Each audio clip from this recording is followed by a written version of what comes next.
கொஞ்சம் அயன் பண்ணணும். கொடுங்க தம்பி. டேய் சொல்லுங்க தம்பி. சட்டைக்கு எவ்வளோ நீ வாங்குறீங்க? 10 ரூபாங்க தம்பி. பேண்ட்டுக்கு 10 ரூபா தம்பி. டேய் பனியனுக்கு 10 ரூபா தம்பி. அப்ப ஜட்டிக்கு? ஜட்டி போட மாட்டோம். சரி சரி சரி சரி சரி. உனக்கு என்னப்பா தைக்கணும்? டேய் நல்ல பல்ல பல்ல பல்ல பல்ல அயன் பண்ணி கொடுங்க. ஆகா ஒன்னூசத்தை மாட்டிக்கிட்டேங்க. பல்ல பல்ல அயன் பண்ணி கொடுங்க. தம்பி தேய்க்க முடியாதுப்பா, கருவி போயிருந்தா. அப்படியெல்லாம் நீ சொல்லக்கூடாது. இப்ப நீ அயன் பண்ணிக்க.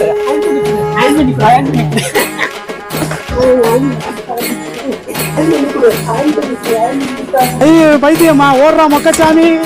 அயன் பண்ணி ஓடாத அயன் பண்ணி